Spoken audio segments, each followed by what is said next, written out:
Good morning, Michael here, and looking at Psalm 7, verse 10 to 14 for the exposition. Verse 10. My shield is with God, who saves the upright in heart. God is a righteous judge, and a God who feels indignation every day. If a man does not repent, God will whet his sword. He has bent and readied his bow. He has prepared for him his deadly weapons, making his arrows fiery shafts. Behold, the wicked man conceives evil, and is pregnant with mischief, and gives birth to lies. Let's look at the exposition from the Treasury of David, as penned by Charles Spurgeon. Verse 10. The judge has heard the cause, has cleared the guiltless, and uttered his voice against the persecutors. Let us draw near and learn the results of the great assize. Yonder is the slandered one, with his harp in hand, hymning the justice of his Lord, and rejoicing aloud in his own deliverance. My defense is of God, which saveth the upright in heart. Oh, how good to have a true and upright heart! Crooked sinners, with all their craftiness, are foiled by the upright in heart. God defends the right.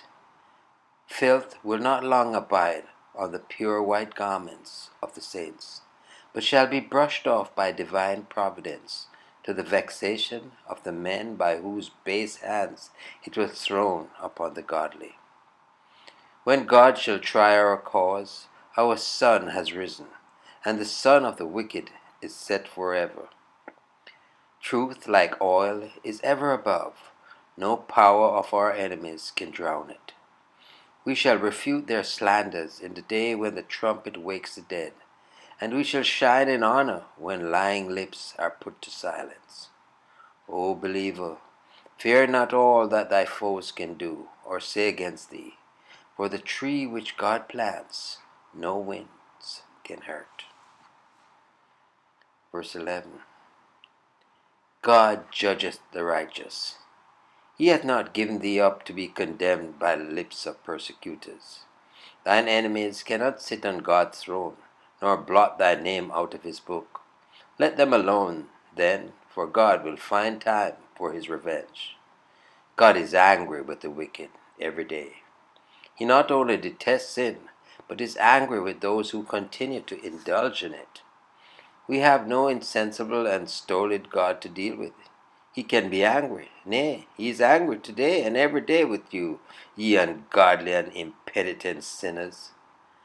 The best day that ever dawns on a sinner brings a curse with it. Sinners may have many feast days, but no safe days.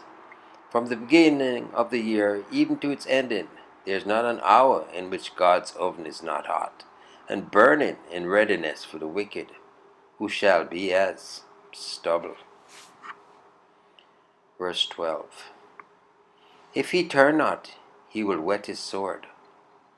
What blows are those which will be dealt by that long uplifted arm? God's sword has been sharpening upon the revolving stone of our daily wickedness, and if we will not repent, it will speedily cut us in pieces. Turn or burn is the sinner's only alternative. He hath bent his bow and made it ready. Verse 13. Even now the thirsty arrow longs to wet itself with the blood of the persecutor. The bow is bent, the aim is taken, the arrow is fitted to the string. And what, O sinner, if the arrow should be let fly at thee even now? Remember, God's arrow never missed the mark, and are every one of them instruments of death. Judgment may tarry, but it will not come too late. The Greek proverb saith, the mill of God grinds late, but grinds to powder. Verse 14. In three graphic pictures, we see the slanderer's history. A woman in travail furnishes the first metaphor. He travaileth with iniquity.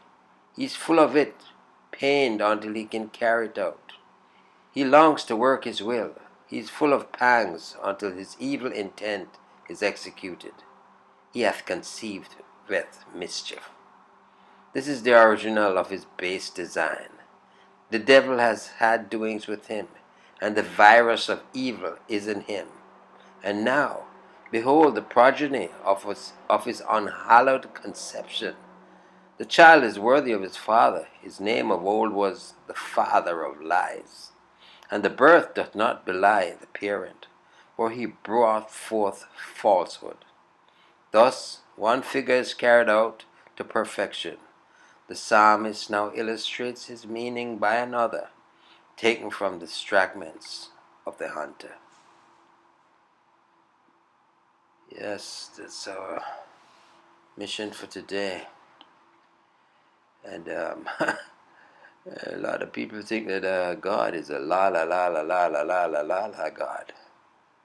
But he has joy, and he has anger, and he's not slack concerning his promises.